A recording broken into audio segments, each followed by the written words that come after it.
Okay, I'm here with my friend Gary again, and this time we're talking about double backer zone. The reason we spoke about this is because, Gary, you and I were talking, and I was saying I try and keep defense as simple as possible, and you said, touche, I have an idea that I like to do. So I thought, well, let's get over it. So with Coach P, I'll let you take it away. You threw at me this idea of the double backer zone. So let's do it. Yep. So I think, I think one of the things like when defense is simple, sometimes it's boring. Kids get lulled to sleep. And so like when we make the defense exciting, make it fun, put a lot of rules and a lot of problem solving and communication into it. Um, Depending on the kid, you're gonna get a lot of buy-in because they're like, oh wow, this is neat, this is exciting, this is new. Nobody else does it. So that said, what you're seeing and Yeah. what we're looking at here on the diagram is a pretty simple double backer zone. Like disclaimer, everybody, all you folks out there that are going to be like, well, we do that this way. Yeah, that's great. Implement it the way you need to implement it. These are just kind of a basic set of rules for everybody to follow to start. This might be somebody that's been coaching for 20 years and is like, wow, I never thought about this way.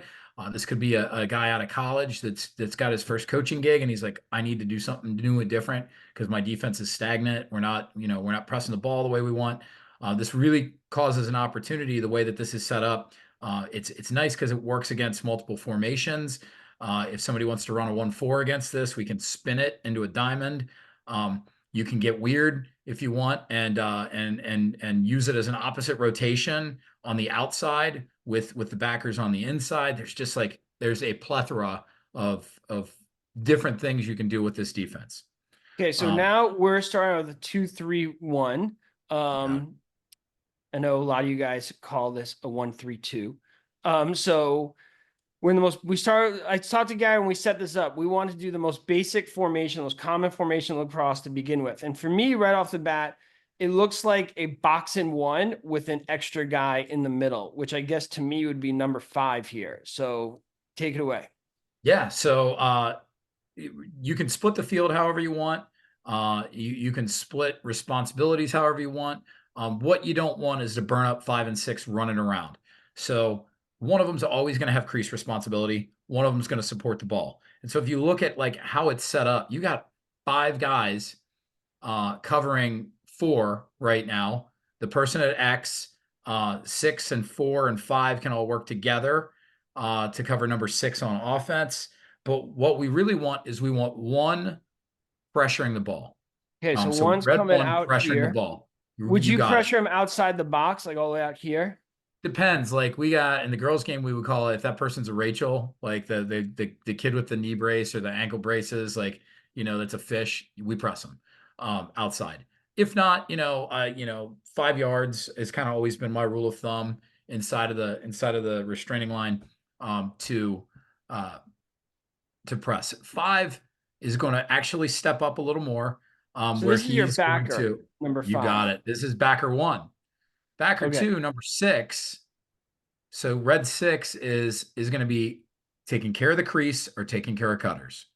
That's it. So if they were in an open set or 4 bails out, 6 is going to carry 4 until and now 6 is just going to hang out and look for cutters, right? 6 is Okay. going to support. And I'm sure he's talking to 5 to let him know where. You So got let's it. move the ball. So he has it to number 4 who popped out up top. So I assume Right? 1 comes back in. Now Boom. what do we do? So this is where in this, if we're going to keep it simple and just as easy as possible, imagine that there Yep. is a big plus sign drawn right through the middle of the box, right? And so that would run from 4 all the way down to the end line, and then probably 5 yards above the GLE and over, right? Um, Okay. So yeah, we don't need it's to like you're reading imagine my it. We mind. can That's do it. that's yeah, that's great. Um, So, okay. So we got right I here. love the OCD right now. Good. Yeah. And then one that's kind of traversing, kind of right through 3 and 5 on offense. Okay. Uh, and so imagine that we're just dividing those zones up, right? There's 4 zones right now. So 1 is top left, 2 is top right. Three is bottom left, four is bottom right. They've got a lot of real estate to cover, but they have five and six. So in this case, the ball's thrown to four, and it's in like this ambiguous area if they're going to go open against us, right? So five would kind of just plug that gap, and then one or two are going to discuss who's going to help plug the gap, like who's coming to get the ball. We probably don't want one running back, right? Okay. Because if one runs back, they're going to throw back to one, and they're caught in a situation where there's going to be a dodge and dump at 2-on-1, right? So we want five filling that gap, and then two's just going to kind of hedge. And so two is going to kind of want to hedge and cover two. Five's going to just play the ball nice and easy Just for until we can clarity, get back. let's say red two and green two, or Gotcha. offense two. Because sorry, I apologize. I made the mistake of Fine. using the same numbers for both. That's good. It's very Star Wars. I like it. So Yeah. red five's on ball right now. Red two is in a support scenario, but red two still has that zone responsibility. Okay. So red five's not trying to take the ball from green at all. Red five is just, I'm going to be a placeholder for a second until we can get back into a matchup where we can press. All right. If red five lost his mind and was like, I'm going to get green four, six is still sitting back there as some support, right? Now is Ball gets number kicked five on two. red a long pole or a short stick? I like the idea of bookending the zones with um with poles as a rule. I think it depends on your personnel grouping. It depends on the skill set. But yeah, I would say that five and six are probably shorties. I'll tell you Um, why I ask. Because my mentality as a player and as a coach, if number four catches it up there, and if I'm a long stick that is pretty aggressive and pretty skilled and pretty confident, and if I think I could just with a poke check get that ball on the ground, I see daylight behind him.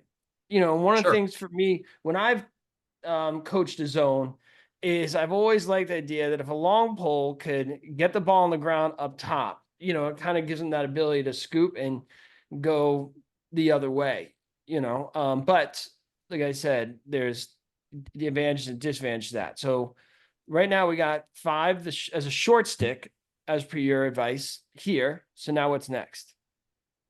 Um, so really we're getting five to tell four where to go, right? Anytime we're approaching somebody defensively. And the other part I would probably add is like, and all the like armchair quarterbacks out there when this gets posted, like one and two probably are going to slough back towards the central part of the zone. We want to clog it. So red one and red two, I forgot about the conventions you set out. Red one and red two are going to kind of just sit back and say, okay, but I think the purpose of this zone is you can aggressively go after the ball, right? Okay. But you can also handle cutters and whatnot, because right now we're in a 3-on-3 up top. Essentially, we're on a 3-on-3 down low. Essentially, right? And it doesn't get recognized quickly what's going on exactly. So five is going to make four make a pass. With six supporting the way that six is, and two and one sloughed the way they are, four's not dodging, right? So Right. then So here we go. he makes the pass to number two. Yep, So I'm going to take a guess here. Tell me if I'm wrong. Two steps out, forcing him down the alley, not giving him top side. you got it. Okay. Five's going to come back to support. Six will slough down. Right. And just so everybody knows, I've not talked about this, Gary. It was just like two guys with some lax IQ. I'm testing it here, right? Four needs to come up a little further than what I have here. And now one sloughs in and we're ready to D up. You got it. And I would even put like nitpicky three's probably going to sit closer to the crease because that's a big Okay. overpass. And three's going to help if they try to overload five and go to six. Three probably coma slide at six. One would drop down, and then that's where we can go in opposite rotation. Get Like I'm out of hitting my head opposite because I was rotation. just going to do exactly what you just said. Because as a coach, when I see this, I'm immediately thinking, let me get these out of here for a moment. Yeah, yeah. We could bring them back. Five comes up, six is creeping up, and I think most coaches have a play that does something to this effect when they see a zone. Because we don't all have Lyle Thompson who could read the defense. So sometimes we have set plays that tell them. to make the pass down here to All 5. right, so pause there. Okay. So now we switch roles. Okay. So 4 is going to go play 5, right? Up to you. Maybe. Or do you want 6 popping out? Exactly. And so it's up to them, proximity, communication, whatever. But say 4 pops to 5, then what's 6's responsibility going to be? So 6's responsibility on 6 red. defense is going to Yeah. be the attackman trying to curl from behind.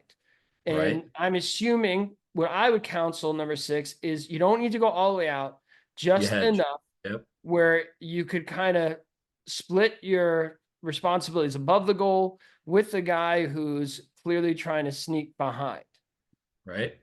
And this is And obviously where so offenses call plays because you want them to know that maybe he should come in too. And sometimes we need to kind of pre-script that with our team. Not all players just recognize that you got it. motion easily. So 6 is coming up. All right. So now what? Right. So 6 is coming up. You got red 6 in a great spot. Um, red 5 is going to drop down a little, but as that ball is moved, then red 2 is pinching back to the middle of the zone. Red Now, 1 who's is my other pinching back. short stick? I assume it's I 6 think as it's well. 6. It doesn't, yeah, there's no one size fits all. You got green 2 in there. I mean, green 2 might be cutting. Um, Right. Sorry, I I'm meant being red too. silly. My bad. Right. Um, So yeah, I like that. I think again, 1's probably pinching even more to the middle of the field because that's an overpass. Like they're gonna have to throw it over the top of 2 or 3 sticks. And we're gonna have time to recover and drive out of drive down the alleys and out of the middle, top side. okay. So again, we've all flexed this way. Ideally, if 5 moves to 6, keeping it basic and saying, the rules I set forth in the beginning, um, that 4 is going to want to take that, right? The That's a long ball. run. So 6 is, yeah. So red 4 is going to take it. 6 is going to fill that gap. And here we go again. Now, Now, my natural thought, just from seeing a lot of lacrosse, is in this scenario, if 4 has a decent head on his shoulders on offense, he's coming back down now right, to kind of fill this area. right. And I'm assuming with what you're saying, this is 5's when the the cutter defense taker. has to So 5's going to communicate. carry 4.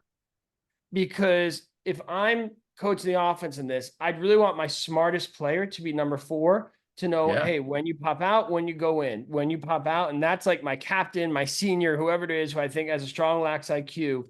Whenever I play against a zone, there's always that one kid I say, hey, look for this, look for that, come in, come out, and really try and coach him up on that. So here we go. So 4 took care of responsibilities, came in, and now we have our backer zone set up again with the ball down low.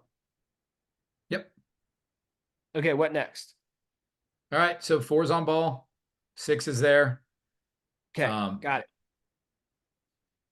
So like say green 6 tries to attack, 4 is going to try and drive them under so that 6 red can double team and help and pinch and use the crease as an extra defender. 4 is a knucklehead and gives up top side. 2 can pinch on that part of the zone. 5, like there's options, there's bailouts. So 6 is seeing like we're not going to beat the zone by trying to run through it. So they're going to try and swing the ball to the other side, right? 3 is going to come down. But how it works is basically like if you think about it every time, now 6 is there, you got it. 5's probably ball side of you got it. How am You I got it. doing? Am I You're like acceptable on reading your my mind. team? It's like So the I could first time play on I've your ever done team? this, but it's like we did one of these 10 years ago or something. So yeah, that's the idea behind it. It's simple. 5 and 6 are kind of the generals.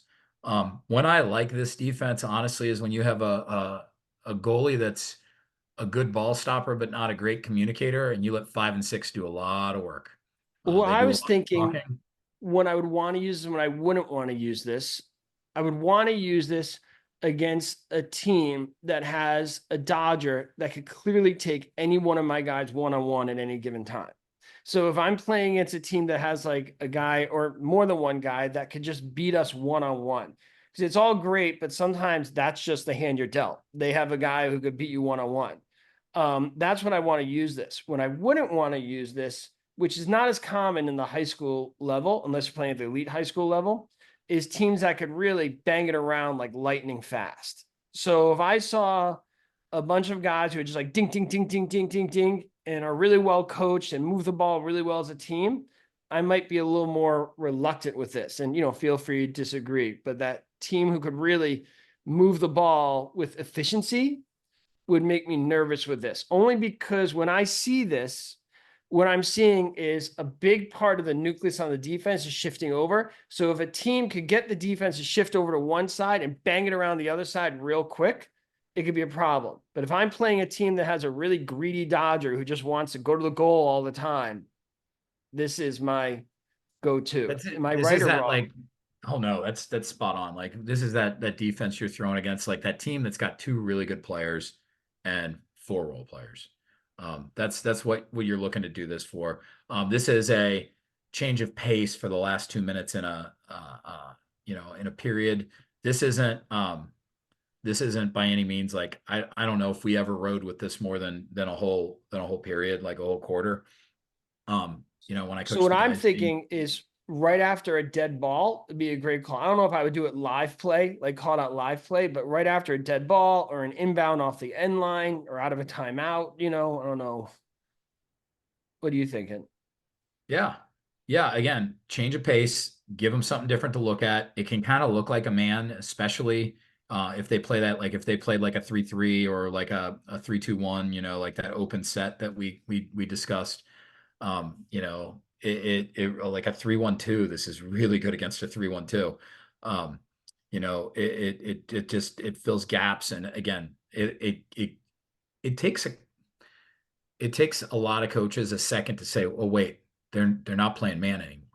It looks like an adjacent slide package at first, and then all of a sudden they're like, oh, but it's not. So that's kind of like I guess the point that I would make with that is, yeah, Yeah, it's and it's then the not funny like thing a is bread and if butter, you but like it's say a change of pace thing. right, and if you say that it takes the coach a second, it's going to take the coach an extra few minutes to explain what he just saw to his team and get them to kind of execute it. Yeah. And I mean, it's not like the regular guys backer zone where, there's 2 and 3. The thing I like about it is it doesn't burn players up. One guy's on ball for a minute, he's running his butt off, and then the ball moves, and then the other guy's on ball for a minute, and so they just don't get caught running around as much. Again, and it's fun. Like, they can take turns and be like, there's scenarios where red 1 is fresher than red 5, and red 1's like, 5, tap out. You got my zone. I got backer. Like, there's a lot of flexibility with it. Again, depending upon personnel groups, depending upon skill sets, depending on whatever. But I always just feel like if you can make it fun for them, they're going to do more for you, right? Now, ease of implementation. What level, like if I have a brand new team, this obviously might be a little over their head, but maybe like a mid-level high school. Okay, you're giving me a look. You're saying a brand new team. I guess because the premise of your essentially you're in a box, first of all. So Got that's it. easy for a team to. So what do you think of ease of implementation? Like what level do they need to be at to be able to do this? Like I think junior high and above, I think you can pull it off. And you just, I mean, I think one of the things that's kind of helped me become a successful coach is the translation from other games. Well, hey, we're just playing boxing one in basketball. We just add another guy, or and so I think that like that's like kind of the key to coaching that inexperienced team is really kind of just relating it to other experiences that they've had in sports. And if they haven't, that's fine. Here's the rules, do it. And I think a lot of times, like I used this term earlier, like magic bullet, right? Coaches are looking for this magic bullet. It's going to be perfect right away. Like it's good to have a cocktail of options, right? And so what if they mess it up? Like, especially at the 7th and 8th grade level or the JV level or a brand new team level, like, commit to something and go through it. And I, at least that's always been kind of my philosophy. Like, you know, bring them up to your level. Don't coach down to their level. Oh, I like that. It's my next Instagram post.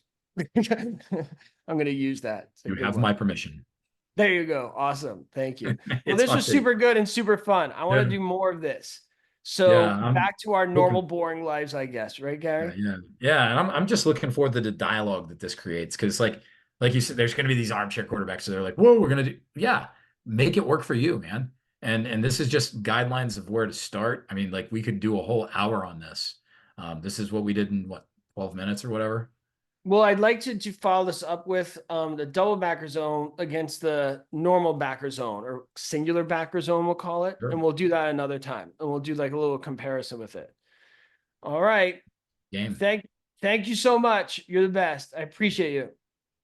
Appreciate you too, brother. Okay. Talk to you soon. Bye. See you.